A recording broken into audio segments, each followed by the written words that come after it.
Hi, it's Mr. Cosmator here with part 3 of our line project. We're drawing and making values with lines and dots.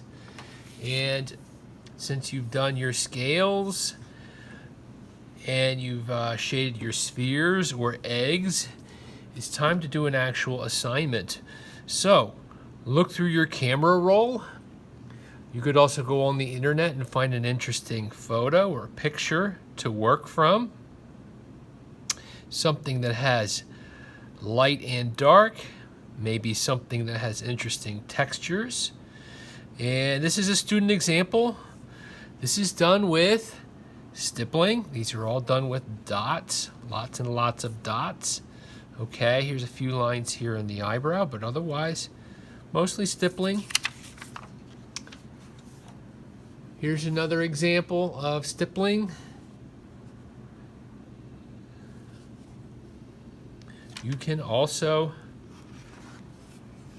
combine techniques. So you can see here's the scribble technique and stippling. Remember that the more marks you make, the darker the area will look. And you know, we did practice those spheres. So by making them gradually go from, closer to further apart, you're going to have that 3D look. You can also use words and combine techniques. You don't have to, you're not just stuck with one style.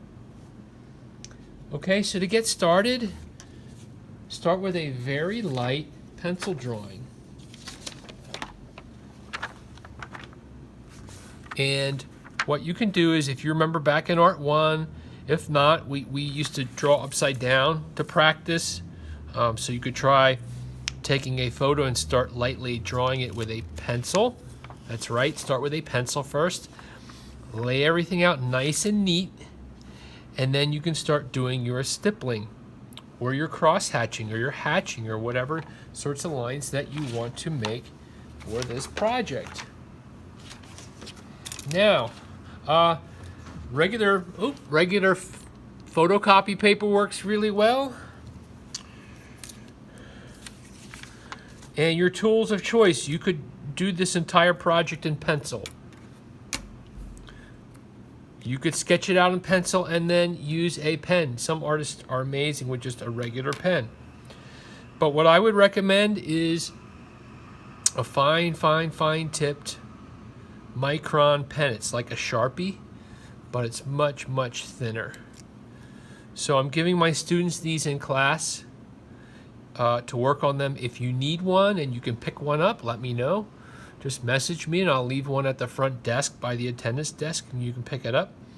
And this works really well for fine details. I'm going to give you close to 3 weeks to finish these.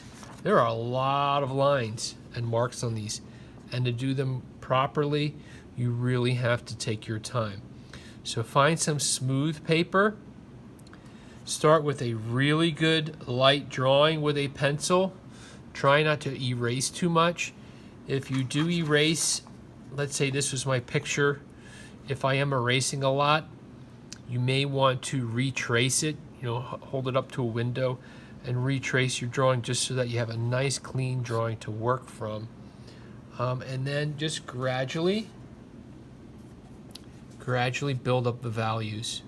Okay, really taking your time, squinting so that you can kind of see where the dark and the light areas are. And the magic word, gradations, boys and girls, gradations, going from dark to light. That's really, really important. So, any questions, feel free to reach out. And I can't wait to see your projects. Bye for now.